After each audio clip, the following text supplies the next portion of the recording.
Amazing conference, none other than to attend this 6th Africa International Conference on Islamic Finance 2023.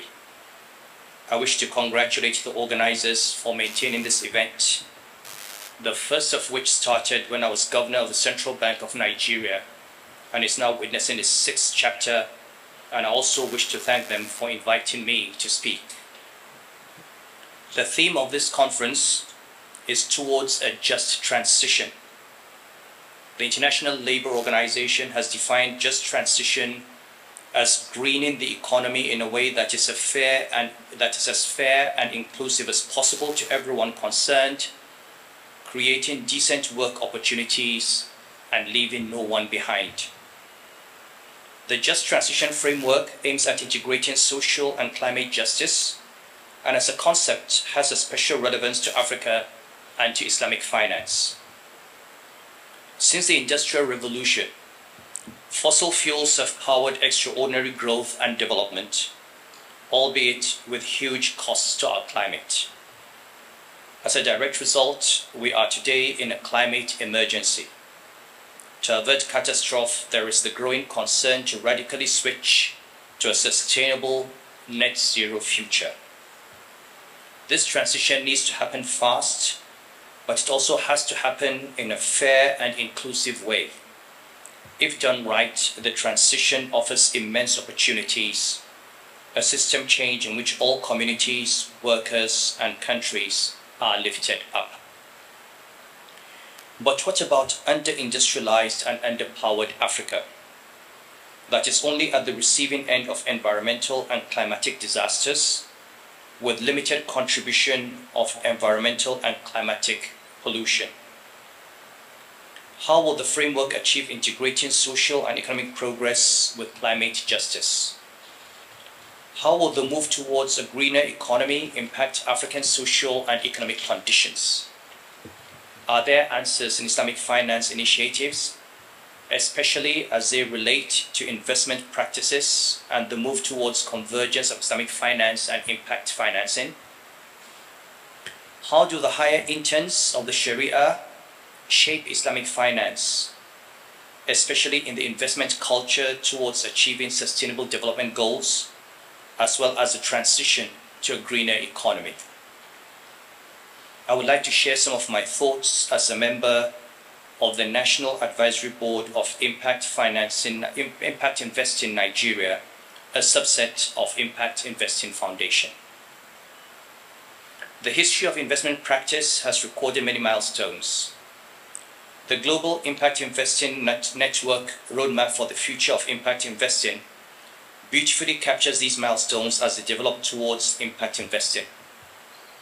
From the 1550s, when the first jointly owned company was established to deploy capital from multiple investors, to the 1760s, when the Industrial Revolution began to fuel financial savings and investment, which was accompanied during the same period by the development of modern banking systems, to the 1950s, during which efforts were made to harmonize accounting standards in response to growing economic integration, to the 1960s, which saw the introduction of the concept of an optimal portfolio that manages risk and return, to the 1970s that saw the taking hold of the doctrine of maximizing shareholder value, to the 1990s widespread adoption of international accounting standards, and to now what is forecasted to be the next milestone by the 2030s, which is a dominant investment theory integrating impact alongside risk and return.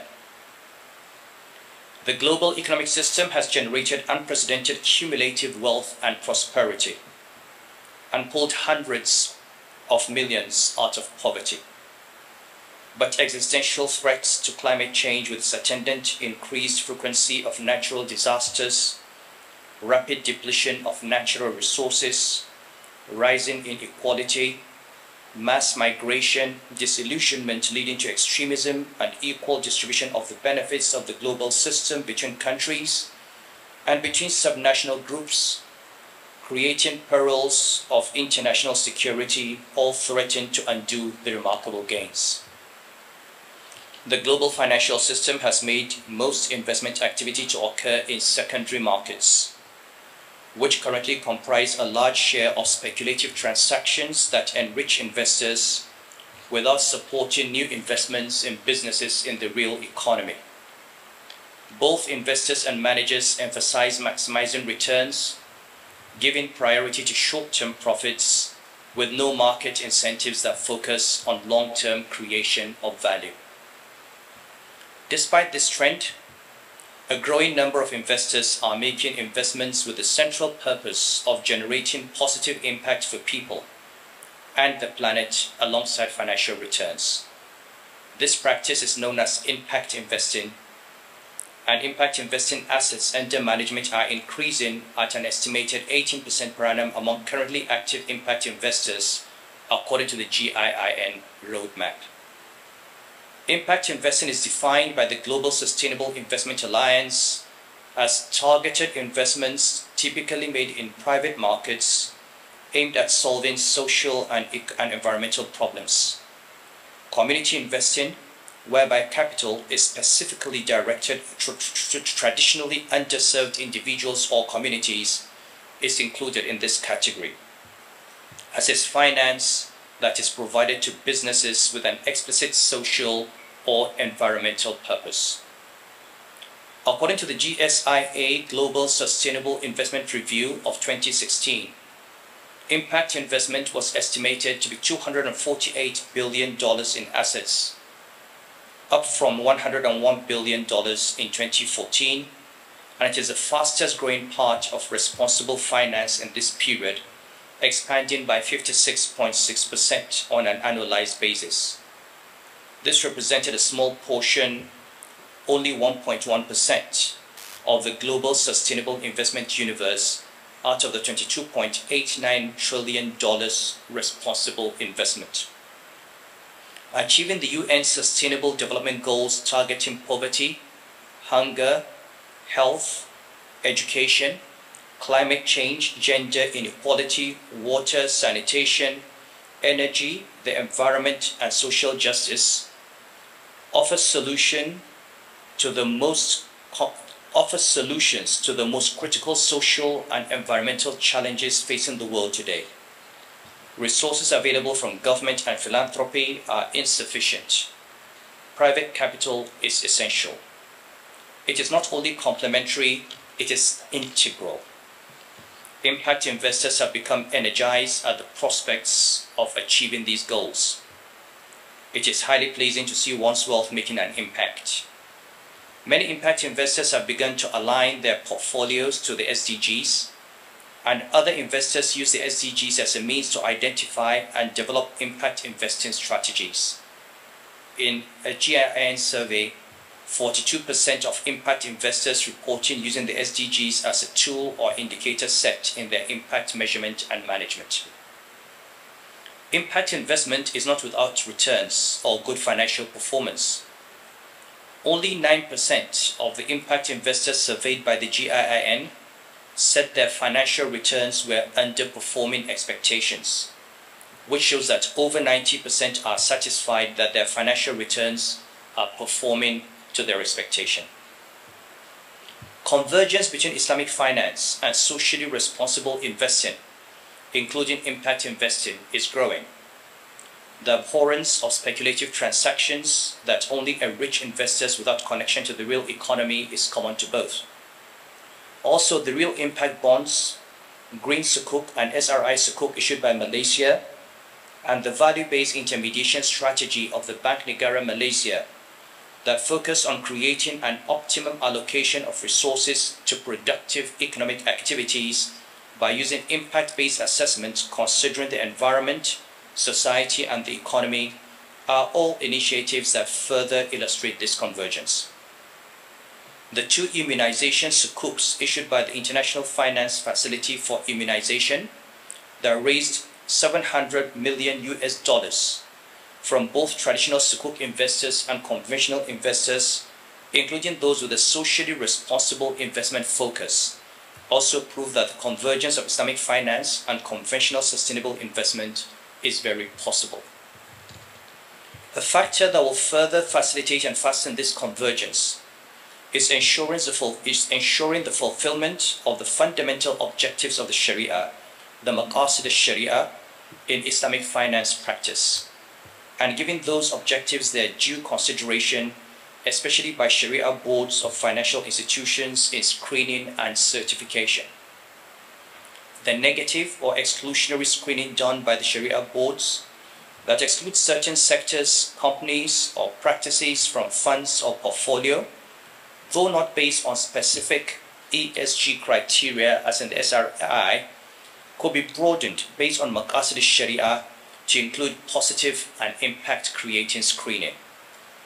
These objectives include protecting and sustaining faith, life, intellect, progeny, and wealth, pursuance of social justice, facilitating social mobility, attainment of benefit with its categorization into recognized benefits, classified into necessities, needs, and embellishments, daruriyat, hajiyat, and tahsiniyat, de-recognized benefits, like the benefits accruing from usury and speculative transactions, and benefits recognized from extra revelatory sources, al-masalih al-mursala, removal of harm, gradation of benefit that could be attained to give prominence to the most beneficial over the less beneficial, and the common good over the private good, gradation of harm that is to be eradicated so as to tolerate a lesser harm instead of a more harmful one. All these are objectives known to scholars of Usul al-Fiqh that will lead to the achievement of the required impact of finance for the benefit of the people and planet. One area close to my heart is increased focus on educating the girl child and greater economic empowerment of women. The growing convergence will certainly increase the universe of both Islamic finance and conventional impact finance assets, as well as deploy more financial resources towards achieving the SDGs. It also shows the universal value proposition of Islamic finance and its ability to light the way for conventional finance, working in tandem with wider initiatives like achieving the UN SDGs and integrating ESG values to further the aims of a more equitable, sustainable, and inclusive financial system. It is worth noting that the second edition of the Global Report Islamic Finance, jointly launched by the Islamic Development Bank Group and World Bank Group in Tunis in April 2018, presented global perspectives on the need for long-term investments in the SDGs and proposed the use of Islamic finance, which is based on risk sharing rather than risk transfer, towards overcoming the challenge of underfunding. The concept of risk sharing places emphasis on value creation and economic viability of investments that create new wealth. Islamic social finance, with its components of zakat, waqf, benevolent loans, and Islamic microfinance, is another initiative that is poised to achieve the SDGs and further illustrates the convergence between Islamic finance and impact finance. A study by the Islamic Research and Training Institute has shown how Islamic microfinance helps achieve 7 out of the 17 SDGs. These 7 are SDG 1, ending poverty in all its forms everywhere; SDG 2, ending hunger, achieving food security and improved nutrition, and promoting sustainable agriculture; SDG 3, good health and well-being; SDG 5, gender equality; SDG 8, promoting sustained, inclusive and sustainable economic growth, full and productive employment and decent work for all; and SDG 16, peace, justice and strong institutions. A number of non-interest banks in Nigeria have established a Qarad Hasan Fund, a kind of cash work fund to finance micro businesses and startups through micro murabaha with a single-digit rate of return to the financial institution. Zakat and Waqf play a vital role in social protection and alleviating poverty in a dignified manner, and have led to a wider social and financial inclusion. These instruments can also leverage and catalyze other sources and channel these sources to sustainable and stable development projects. The interconnectedness between the economic and social goals of sustainable development shows the imperatives of an integrated approach to developmental issues. In realizing the connection between poverty and vulnerability, with lack of access to education and growing gender disparity and domestic violence, in 2017, we instituted societal reforms in Kano that targeted 3 areas: reforms in the marital institution, access to education, especially of the girl child, and economic empowerment through reforms and resuscitation of the institutions of Zakat and Waqf.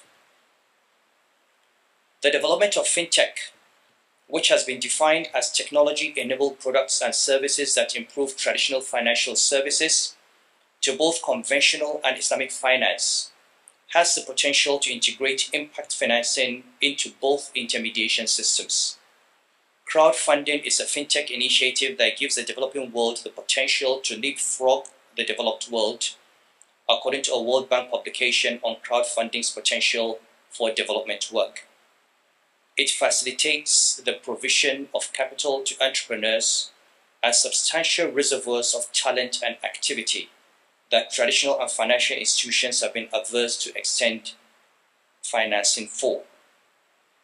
In Nigeria, the initiative to create the Biometric Verification Number (BVN) for all bank customers, which was introduced when I was central bank governor, and the deployment of mobile banking and creation of a cashless economy, coupled with the use of GPS coordinates in identifying real and active farmers, all of which we regarded as fintech initiatives, positively impacted financial inclusion, and their use has helped achieve grassroots impact of financial interventions, like the Government Anchor Borrower Agricultural Lending Scheme and the Babangona Private Investment Initiative, both of which have empowered a large number of rural farmers, with the first targeting 1 million farmers and the second targeting 500,000. The economic empowerment of these farmers has had a multiplier effect on ending hunger, alleviating poverty, achieving better health and education opportunities among farmers, their wives, children, and the rural communities. In conclusion, integrating the achievement of the SDGs into Islamic finance practice and impact investment monitoring and measurement strategies will not only lead to a growing convergence of all sustainable, responsible impact investing, including Islamic finance, with its attendant advantages of availing much-needed resources to address the most critical social and environmental challenges, and complement the insufficient resources of governments and philanthropy, but will also help realize the true intent of the Sharia for Islamic financial transactions.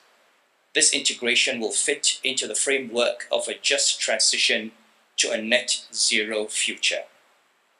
It is also critical for financial institutions that have taken the lessons of the global financial crisis that finance is to be in the service of society and the economy, and most importantly the environment, and not the other way round, to be concerned about their long-term societal roles in their operations. This long-term perspective on business sustainability requires leaders to look strategically at what are ultimate objectives of each financial institution, for example, in relation to the Sustainable Development Goals and achieving a net zero future. With emerging markets holding the biggest growth opportunity in the coming decades, as just 47% of impact invested funds are in developed markets, and with significant investment needs to achieve the SDGs, there will be a need to make new opportunities investable and impactful. Collaborations such as this summit, which highlight opportunities in Islamic finance, including Islamic social finance instruments, are important to address challenges from limited investable opportunities, which is one of the most cited challenges for growth in the impact investments across emerging markets, the limited investable opportunities despite large defined investment needs. Forward-thinking leaders look at what the expectations of all their stakeholders are and use them to design their organization's values explicitly with a conscious theory of change that connects their actions to ultimate impact on society and the environment. Any good leader making serious efforts to develop an institution's values has to factor in not only his or her actions, but how the broader society supports or resists the actions necessary for the theory of change to be effective. How does the financial institution separate what parts of society it can influence, what parts it cannot, and what parts would be inappropriate, even if they could be justified with a financial return? These are the questions that I hope this summit will answer. So that's the end of my speech. I would like to congratulate Mariam Lemu for not having put her foot in her mouth for the first time in many years. I mean, this is somebody who is on the phone and is told to greet the Emir, and she says Alhaji Napana. I mean, I've never seen anyone as totally lost and incapable of choosing her words. So she's avoided calling my name, avoided talking about me, and therefore, because she's avoided getting into trouble. Thank you very much. Again, apologies for not being able to stay. I have other commitments, and I wish you successful deliberations.